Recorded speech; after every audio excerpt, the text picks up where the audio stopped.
কিরে, কেমন আছিস? ঘোমটাটা খোল। এখানে কোথায় তোর স্বামী আসছে? না, আমার লজ্জা লাগছে। লজ্জা করছে? নতুন নতুন বিয়ে হয়েছে নাকি? খোল না। আমি খুলবো না। খুলবি না? কিন্তু আজ তো আমি তোর মুখ দেখেই ছাড়বো। এই কথা বলে সেই শুনশান রাস্তায় যেই সে কৌশল্যার ঘোমটাটা তুলল, সে প্রচণ্ড ভয় পেয়ে গেল। কারণ কৌশল্যা কোনো নতুন বউ ছিল না, সে ছিল এক জ্বলন্ত পেতনি। বারণ করেছিলাম তো। নিজের মৃত্যুর সম্মুখীন হওয়ার এত তাড়া ছিল তোর? তাহলে এই নে, মর।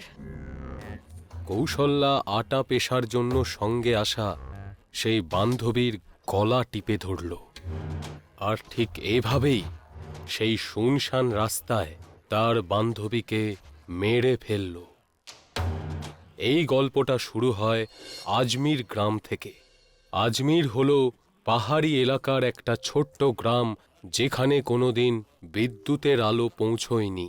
গ্রামটা ছিল পাহাড়ের কোলে, সেজন্য সেখানে কৃষিকাজ তো হতোই না, এমনকি কোনো কৃষিকাজের উদ্যোগও ছিল না। মা, মা, মা তো পাশের বাড়ি গেছে। তুমি এই ঘোমটাটা খোলো আগে। আগে তুমি আমাকে কথা দাও, শহর থেকে তাড়াতাড়ি ফিরে আসবে। আরে কথা দিচ্ছি, আর আমার জন্য কি আনবে? তুমি যা বলবে। কমলের কথা শুনে আনন্দিত হয়ে গীতা ঘোমটা তুলতে গেল। ঠিক তখনই তার শাশুড়ি মালতী সেখানে এসে দাঁড়ায়। কিরে বাবা কমল, তুই গেলি না এখনো? হ্যাঁ মা, এই তো আমি এক্ষুনি বেরোচ্ছি। মাকে প্রণাম করে কমল নিজের ব্যাগ নিয়ে সেখান থেকে রওনা দিল। গীতা, মনে আছে তো আমি কি বলেছিলাম?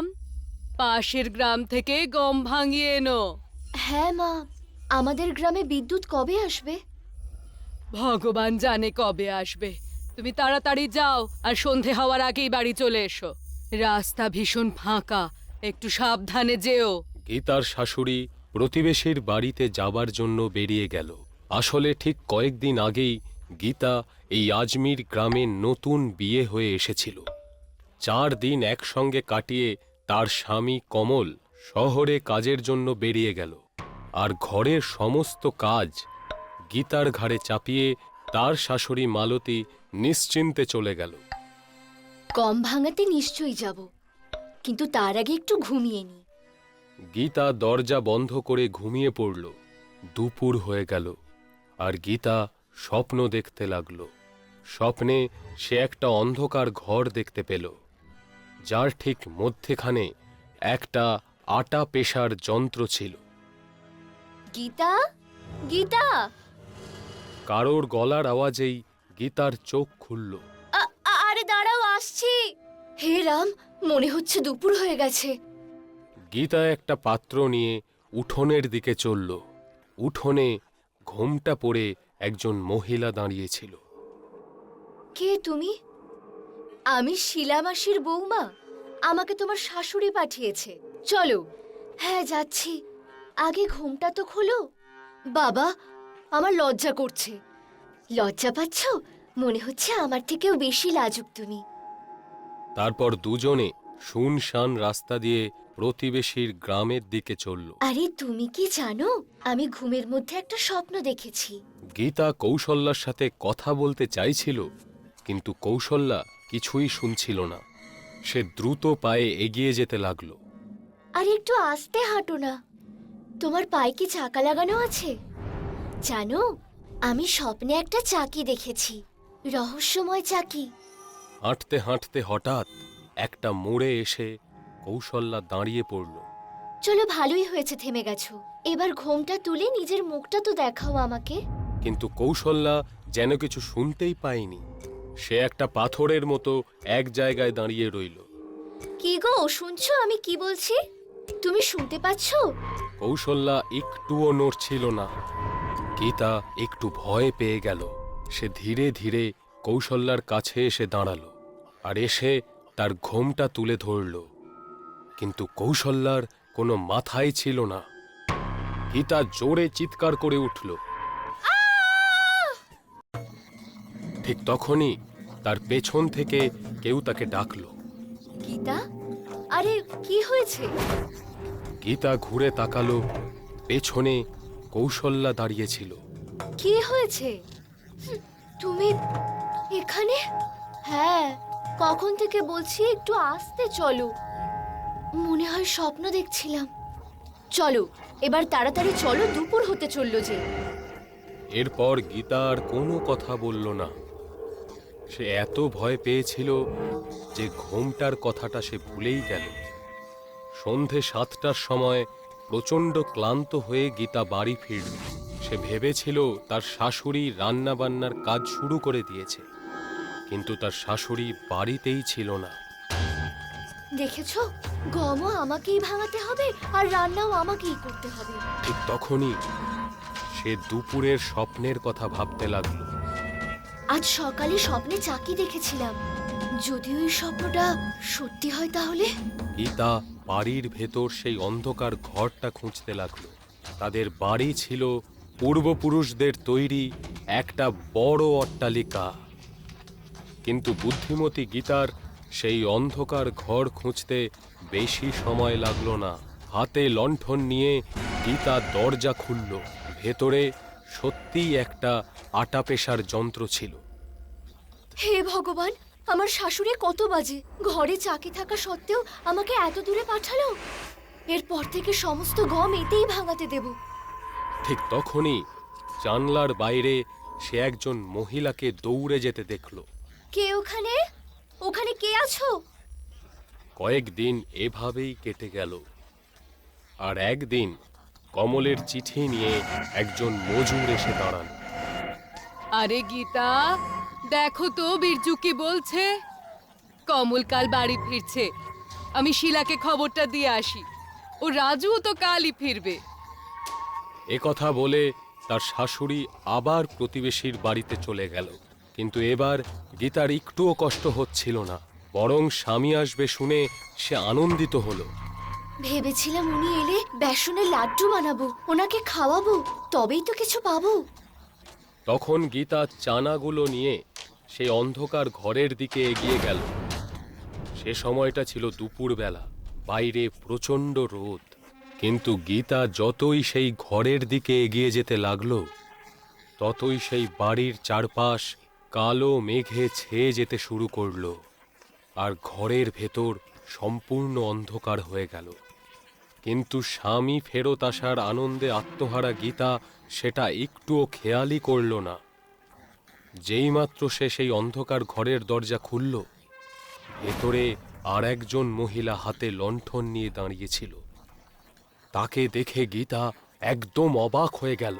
সে ভাবল এতক্ষণ সে স্বপ্ন দেখছিল। কে তুমি?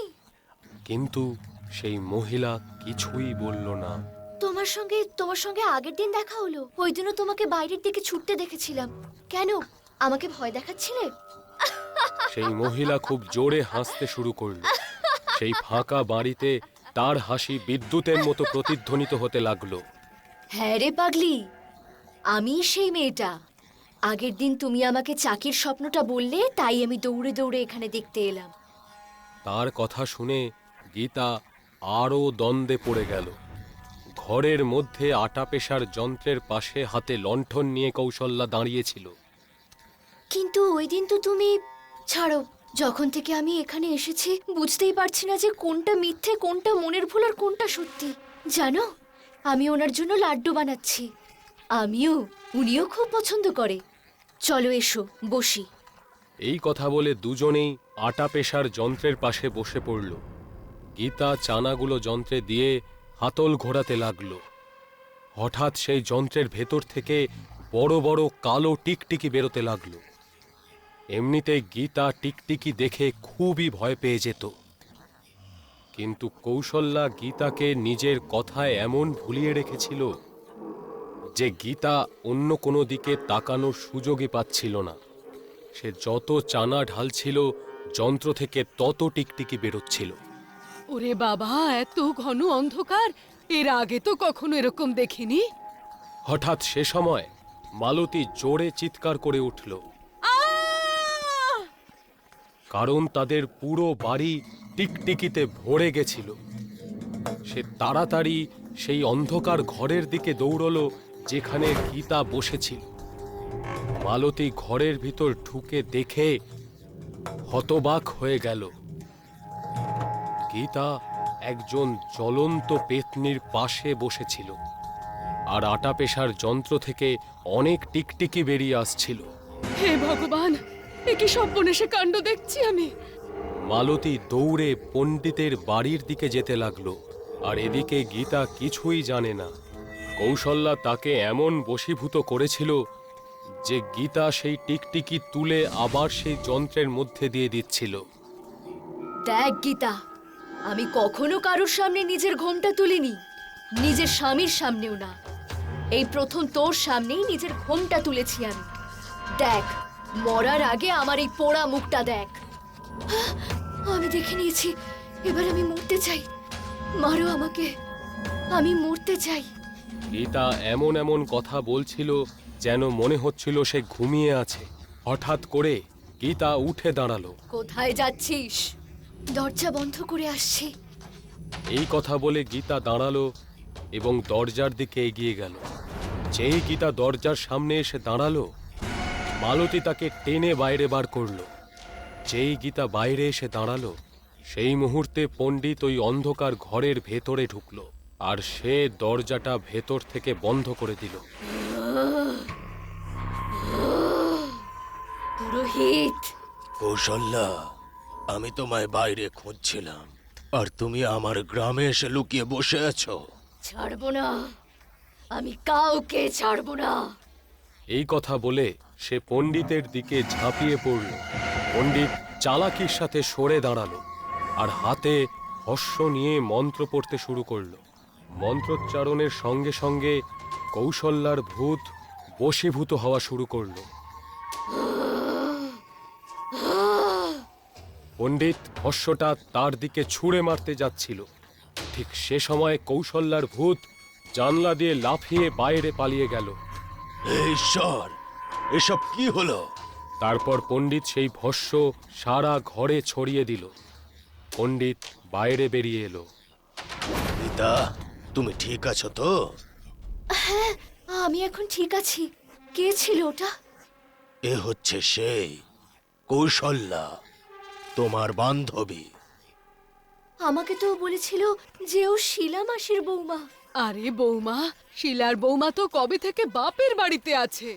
মালতী, কৌশল্যা পাশের গ্রামের বৌমা, যে অনেক বছর আগে আগুনে পুড়ে মারা গেছিল। কিন্তু কেন? রাগের বশে ও ভীষণই ভালোবেসে বাপের বাড়ি থেকে একটা জিনিস নিয়ে এসেছিল। ওর শাশুড়ি সেটা বাইরে ফেলে দিয়েছিল। তখন এই মেয়েটা রাগের বশে নিজের গায়ে আগুন লাগিয়ে দিয়েছিল। তখন থেকে এভাবেই ঘুরে বেড়ায়। নববধূদের বাড়িতেও চাকি রেখে দিয়ে আসে, আর তারপর চাকির সঙ্গে সঙ্গে পুরো পরিবার সেই চাকিতে পিষে মারা যায়। সে যাই হোক, আমার বাড়ির ওপর থেকে বিপদের ছায়া কেটেছে তো বাবা। না, বিপদ কিন্তু এখনো কাটেনি। ও চালাক, তাই জানলা দিয়ে পালিয়েছে। আবার ফিরে আসতে পারেও। আমি সকালে এসে এই সমস্যার সমাধান করব। আজ রাতে সম্ভব হলে তুমি শিলার বাড়িতে গিয়ে ঘুমিও, কিন্তু ভুল করেও তুমি এই দরজাটা খুলতে যেও না। এই কথা বলে পণ্ডিত মশাই দরজাটা বন্ধ করে দিল, আর দরজার মুখে একটা রক্ষা কবচ লাগিয়ে দিল। চলো বৌমা, আমরা শিলার বাড়ি যাই, ওখানেই খাওয়া দাওয়া করে শুয়ে পড়বো। এই কথা বলে মালতী গীতাকে নিয়ে শিলার ঘরের দিকে যেতে লাগলো। মধ্যরাত হয়ে এসেছে।